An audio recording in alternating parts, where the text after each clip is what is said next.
Sejam muito bem-vindos a mais um vídeo aqui no canal Biolodúvidas. Eu sou Patrick Gomes e você está nas aulas de parasitologia aqui do canal Biolodúvidas, ao qual a gente deixa eu mostrar aqui para vocês, a gente está esmiuçando esse livro aqui de parasitologia humana. 11ª edição, considero muito bom, tem muitas informações boas. É uma aula focada para quem quer uma pegada um pouco mais séria, mais elevada, então eu penso que seja uma aula voltada para ensino superior. Mas, caso aqui tenha algum aluno de ensino médio que queira pegar aqui essa aula para apresentar um seminário, também fica que é de boa. Lembrando que todo o slide que eu utilizo aqui, você pode ter acesso mantendo contato comigo através do grupo no WhatsApp que tem aqui embaixo, que está mostrando para vocês. Então, fala comigo lá que eu mando para você o slide, beleza? Bom, depois da vinheta, depois que você curtir primeiro logo essa aula, curta. Cara, curte. Olha, gravar essas aulas dá um trabalho danado. Então vai logo deixando teu like aí para poder o canal crescer aqui nessa plataforma que é o YouTube. Depois da vinheta, a gente começa essa aula maravilhosa. Roda a vinheta, Charles Darwin.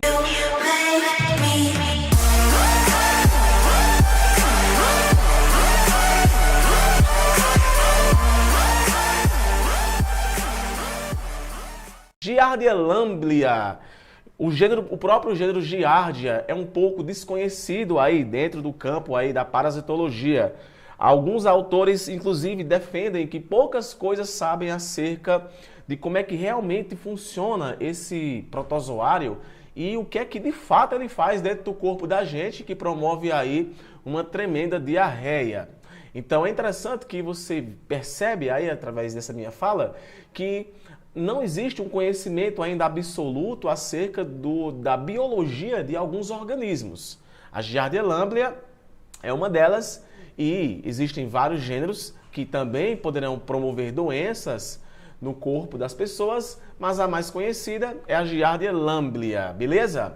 Então olha só aqui o desenhozinho dela, bem bonitinha, é um protozoário flagelado e vamos conhecer aí algumas coisinhas relevantes que eu achei do livro, que eu vou compartilhar com vocês aqui lendo e fazendo os comentários. Então, olha só, o gênero Giardia lamblia inclui flagelados parasitos do intestino delgado, de mamíferos, aves, répteis e anfíbios, tendo sido possivelmente o primeiro protozoário intestinal humano a ser conhecido. Ou seja, lá desde a época da construção, da produção, da criação do primeiro microscópio óptico foi que... Não, nem óptico, desculpe, do primeiro microscópio feito por Anton von Leeuwenhoek, vou chamar ele dessa forma, foi que ele conseguiu lá observar e, na verdade, nem sabia o que estava observando. O que estava observando era cisto de Giardia. Lembrando aí para você uma coisa importante, a Giardia ela vai ter uma forma de trofozoito e uma forma de cisto. O que a gente percebeu na última aula, quando eu estava falando sobre Trichomonas vaginalis, era que ele não assumia a forma de cisto. Então lembre, nem todo protozoário vai assumir a forma de cisto. Beleza? Segundo alguns autores, considerar o hospedeiro de origem não constitui um critério válido. Isso é o que compete a classificar o organismo, uma vez que pela análise do DNA, espécies de Giardia de diferentes hospedeiros apresentam-se idênticas. Então, várias giardias podem utilizar vários tipos diferentes de hospedeiro, mas um mesmo hospedeiro pode ter diferentes tipos de giardia, enquanto aqueles de um mesmo hospedeiro podem aí no caso, possuir marcantemente diferentes, provando aí que o hospedeiro da giardia não vai ser só exclusivo o homem. Dependendo do tipo de giardia, vão existir diversos tipos aí de hospedeiros, ratos, primatas e por aí vai, um monte de animal, mas o foco aqui da aula é falar sobre o homem, beleza? As denominações Giardia lamblia, Giardia duodenale. Eu sei que você vai lembrar de uma doença de verme que tem o nome duodenale. Inclusive, na produção desse slide, essa doença me veio na cabeça e eu fui buscar, que é a Ancylostoma duodenale, que é uma doença de nemateuminto. Mas olha o nome duodenalis de novo, né? Aqui em giardíase. A Giardia intestinalis tem sido empregado como sinonimia, ou seja, tudo isso aqui é giardíase, independentemente de qual tipo de organismo seja aí o agente etiológico, tudo bem? E aí tá a nossa imagem padrão da morfologia desse protozoário. Você vê aí a forma de cisto e você também vê aí a forma de trofozoito. Sem nem colocar nada, a gente tem como observar aqui algumas coisas interessantes, como por exemplo, a presença de 2 núcleos aqui na forma trofozoíta e a presença de 4 núcleos aqui na forma de cisto. A gente também vê esse disco ventral, que também não se sabe ao certo o que ele faz. Eu vou estar colocando aqui algumas hipóteses. Você vê aqui a presença de 8 flagelos ou 4 pares. E a gente vê também aqui o tamanho, né? 20 micrômetros de largura de comprimento, ou melhor, por 10 de largura. Então ele é pequeno, mas mesmo assim, comparado com uma célula eucariota animal, é grande. E o flagelo, que a própria função do flagelo é a locomoção, só que nesse protozoário aí, outras estruturas também servirão para a locomoção. É um protozoário que vai sofrer reprodução assexuada através de divisão binária, e o cisto ele sempre vai ser muito resistente. Eu acho que eu coloquei isso no slide. E vamos lá ver aqui algumas coisas interessantes. Olha só, a giardia apresenta 2 formas evolutivas, né? O trofozoito e o cisto. O disco tem sido considerado uma parte importante na estrutura para a adesão do parasito, a mucosa. Isso é a mucosa intestinal, tá bom? Por meio da combinação de forças mecânicas e hidrodinâmicas. Então, a hipótese é que esses discos aqui, eles acabem se aderindo às paredes da mucosa intestinal. E é por essa razão aí que vai ter a patologia, porque vai acontecer uma disfunção das microvilosidades intestinais, principalmente por conta desse prejuízo que acontece com a mucosa. Então, esse disco aqui ele tem sido considerado uma estrutura de adesão. Ó, tem sido considerado. Como eu falei, não se sabe tantas coisas sobre esse protozoário. O corpo mediano, que é essa parte aqui que fica abaixo do disco ventral, contém microtúbulos e proteínas contráteis e sua função não está bem esclarecida. É muito provável que alguns flagelos possam também partir desse corpo mediano. No citoplasma do trofozoito, observamos ainda a presença de retículo endoplasmático, ribossomos, aparelho de Golgi, vacúolos de glicogênio. Então, a gente vê aí mais um organismo. Você que achava que só quem tinha glicogênio eram animais e fungos, percebemos aí que tanto o protozoário do tipo Giardia, como também lá o Trichomonas, eles vão possuir glicogênio. Isso é importante para quem vai fazer uma prova. Não se observa, entretanto, mitocôndria. Não vai ter mitocôndrias nesses organismos. Beleza? Bom, abaixo da membrana citoplasmática do trofozoito existem numerosos vacúolos que acredita-se que têm um papel de pinocitose de partículas alimentares. Ou seja, por mais que esse protozoário não tenha uma mitocôndria propriamente dita, ele vai ter sim estruturas que vão ser responsáveis pela produção de ATP em suas células. Beleza? A pinocitose, para quem não lembra, é um transporte que acontece de partículas grandes. No caso da pinocitose, partículas líquidas. Se fosse fagocitose, partículas sólidas. Beleza? O ciclo biológico, pegando aqui uma imagem do Google, ele é bem simples mesmo, se dá por ingestão. Alimentos contaminados ou água contaminada faz com que você ingira o cisto.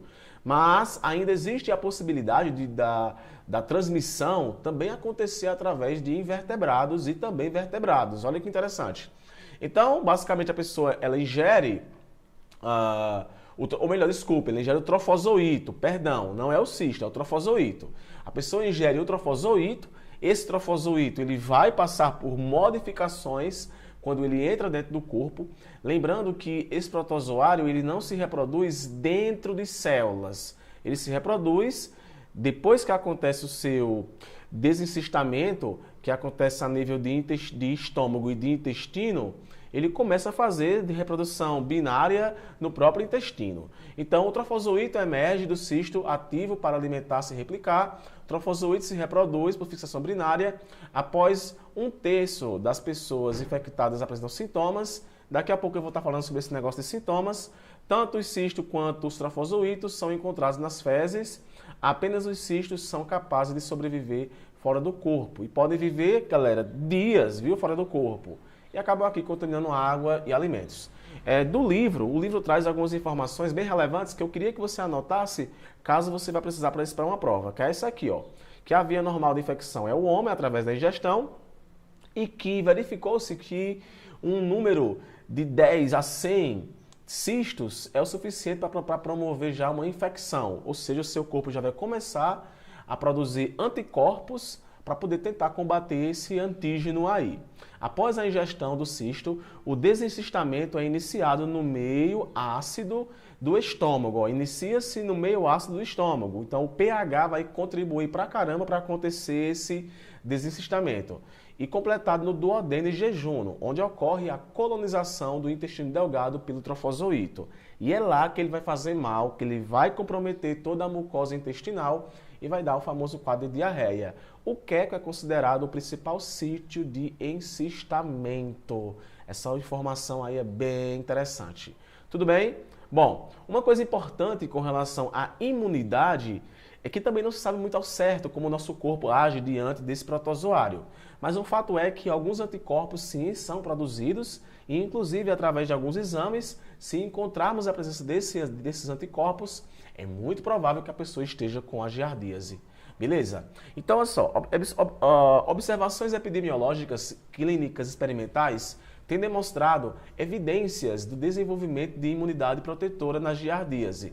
Contudo, relativamente pouco ainda é sabido sobre como o hospedeiro responde à infecção por giardia e como o parasita sobrevive aos mecanismos de defesa do hospedeiro. Isso porque meios ácidos, meios básicos, o cara vive, ele é muito resistente. Patrick, por que você não está colocando tantas imagens? Porque se colocar muitas imagens, o YouTube ele bloqueia o vídeo e limita por conta de que não vai atender às políticas. Só pelo fato de eu estar falando de uma doença, já vai ser um motivo para o YouTube não monetizar esse vídeo. Então, por isso que eu não coloco tantas imagens, tá bom? E aqui, ó, coisas que acontecem com relação à imunidade. A natureza da autolimitante da infecção, ou seja, encontrar os pontos de infecção, a detecção de anticorpos específicos anti-giardia, a participação de monócitos citotóxicos na modulação da resposta imune, maior suscetibilidade de indivíduos imunocomprometidos à infecção. Então, note que não é todo mundo que vai ter sintomas. Geralmente, as crianças é quem sofrem mais. Adultos, geralmente, para essa doença, eles são assintomáticos. Menor suscetibilidade dos indivíduos às áreas, a suscetibilidade dos indivíduos de áreas endêmicas à infecção quando comparados com os visitantes. A ocorrência de infecção crônica em modelos animais ou tratados com drogas que deprimem a resposta humoral. São alguns dos pontos ligados à questão imunológica dessa doença. Lembrando para você que muita coisa não é esclarecida. Tudo bem? Ok? E aqui são alguns anticorpos que estão presentes, o IgG, o IgM, o IgA, que basicamente esses anticorpos aí, eles fazem com que os discos que existem, os discos que tem até nome, vamos botar aqui para mostrar, o disco ventral, graças a esses anticorpos, ele deixa de funcionar. Se o disco ventral não funciona, o protozoário acaba não se fixando na mucosa. Não fixando na mucosa, então ele acaba aí morrendo. Interessante isso, né? Então o IgG, o IgM e o IgA são aí anticorpos bem presentes nesse tipo de infecção. Ok? O anticorpo diminui a capacidade de adesão dos trofozoítos à superfície das células do epitélio intestinal. Nem lembrava que eu tinha colocado isso. Anote isso, não esquece. Anota para tu poder não esquecer. E importante para terminar aqui com relação aos sintomas, diarreia aquosa, às vezes mau cheiro que podem se alterar com fezes mosas e gordurosas, fadiga ou mal-estar, cólicas abdominais, arroto, náusea e perda de peso. A patologia vai estar ligada justamente a essa deficiência que acontece com a mucosa intestinal. É isso. O protozoário só vive lá no intestino, ele não vai sair do intestino. Ele coloniza o intestino e vários protozoários podem comprometer a mucosa intestinal e vai promover aí esse quadro que você está vendo aqui agora. O diagnóstico laboratorial e clínico vai ser muito importante para você aí ter a certeza de que você está com essa doença. Lembrando que em crianças, geralmente são mais sintomáticas, em adultos são mais assintomáticas. Não irei colocar aqui nenhum tipo de tratamento ou de medicação, porque esse não é o foco da aula de hoje. Se você gostou, deixe seu like, comente e até o próximo vídeo nessa série de vídeos aqui de parasitologia aqui no canal. Eu sou Patrick Gomes, um forte abraço e até o próximo vídeo.